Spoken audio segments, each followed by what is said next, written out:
Bonjour à tous et bienvenue dans cette vidéo. Donc là, je refais une vidéo rapide parce que là j'ai encore du temps pour enregistrer ce matin.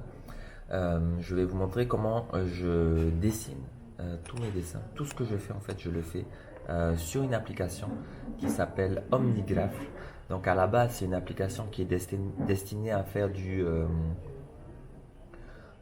de l'organigramme, voilà, des choses comme ça. Moi, étant donné que sur Mac, il n'y a pas le choix en termes d'application pour faire l'électricité et tout ça. Donc du coup, au fur et à mesure de mes recherches, je suis tombé sur cette application-là au tout début de ma carrière. Et depuis, ben, j'utilise que ça pour tout faire, c'est-à-dire schéma développé, schéma de répartition, schéma architectural, schéma unifilaire. Toutes mes illustrations que j'utilise dans mes cours, je les fais avec ça. Donc par exemple ici, là, je vous montre rapidement. Donc là, c'est un schéma, le schéma du dernier TP qu'on a fait, donc du dernier projet. Et en fait, donc il y a le plan, ça c'est le plan de l'atelier. Voilà, le plan de l'atelier. Et en fait, du coup, vous pouvez avoir plusieurs calques sur le schéma. Par exemple ici, là j'ai les gaines.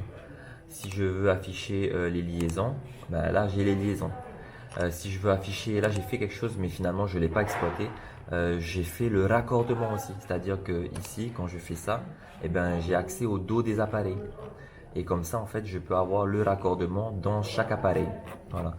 Et des fois pour les élèves, ben, c'est plus simple de leur montrer comme ça, de leur dire voilà toi dans ton cas, toi étant donné que chaque cas est différent finalement, hein, parce que le gainage n'est pas le même pour tout le monde. Donc ça permet justement de pouvoir expliquer, montrer aux gamins rapidement. Après, moi personnellement, je ne l'ai pas utilisé parce que finalement, ça prenait tellement de temps de faire le dessin par rapport à l'exploitation pédagogique qu'il y avait derrière. C'était plus simple pour moi de lui montrer directement comment faire plutôt que d'aller sur l'ordi pendant qu'on est en attel, etc. Mais voilà, j'avais commencé, c'était un essai. Finalement, je ne vais pas continuer à faire ça. Et c'est pour ça d'ailleurs que pour l'autre groupe, je ne l'ai pas fait. Je l'ai fait que pour un groupe. Finalement, j'ai vu que ça m'occupait beaucoup de temps pour pas vraiment d'apport efficace sur mon enseignement, ma pédagogie. Donc voilà, donc j'ai fait euh,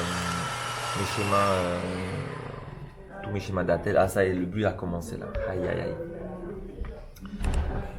Ensuite, je fais aussi tout ce qui est tableau de répartition. Voilà. Donc ça aussi, je l'ai entièrement dessiné sur l'application. Au fur et à mesure des années, hein, ça s'est pas fait comme ça. Hein, mais bon, du coup, voilà. Ceux qui sont sur PC, ben, ils ont les applications constructeurs, donc du coup, ils peuvent faire ça directement avec les applications constructeurs. Moi, je ne peux pas. Donc en fait, je me suis constitué. Alors, je vais me faire un nouveau document. On va fermer ça. On va fermer ça aussi. Voilà, je vais faire là-dessus. Et en fait, je me suis constitué en fait une base de matériel modulaire, par exemple ici là. Voilà. Où j'ai tous mes appareils modulaires.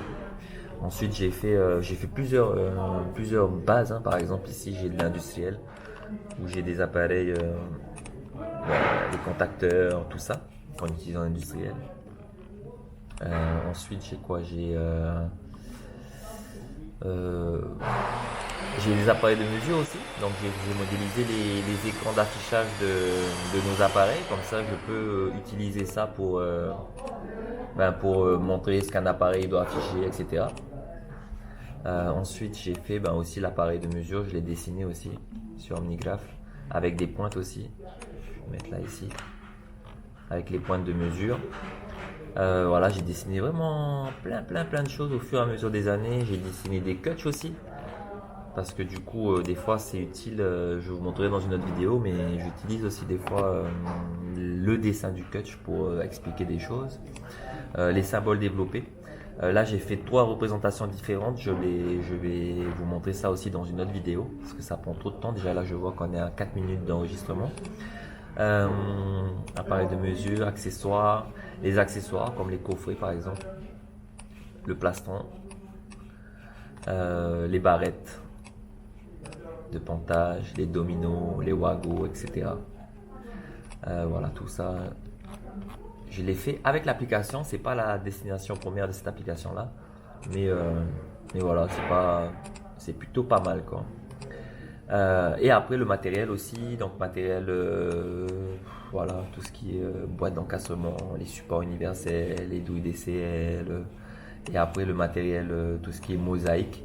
Après j'ai aussi le matériel Plexo, alors est-ce qu'il... Ah ouais, il est là. Pareil aussi j'ai fait pour le matériel Plexo, pour qu'on puisse avoir les différents appareils en Plexo, les douilles patères, etc. Et après j'en ai d'autres aussi, alors est-ce qu'ils sont là? Je crois que c'est là-dedans. J'ai pas tout rangé bien comme il faut, mais les pointes. Ouais, ben voilà, en fait, c'est ici qu'ils sont. Donc tout ce qui est disjoncteur moteur, tout ça. Je savais qu'il n'était pas dans l'autre fichier, mais il faut que je le rajoute. Contacteur, les tampons aussi. Bon, je n'utilise pas énormément, mais à une époque de ma carrière, j'utilisais les tampons, tout ça. Le lait thermique. Les fins de course, ça fait longtemps que je n'en ai pas utilisé aussi. Les transfos, les borniers, câble d'alim, les boutons pour faire les pupitres, tout ça. Et puis je pense que c'est tout ce que j'ai là. Voilà, c'est à peu près ça que j'utilise. Après j'ai d'autres dessins à droite à gauche, mais comme je n'utilise pas souvent, du coup je les ai pas ajoutés dans ma, on va dire dans ma bibliothèque de schémas. Et donc voilà, tout ça, ça me permet d'avoir mes cours constitués, on va dire, proprement.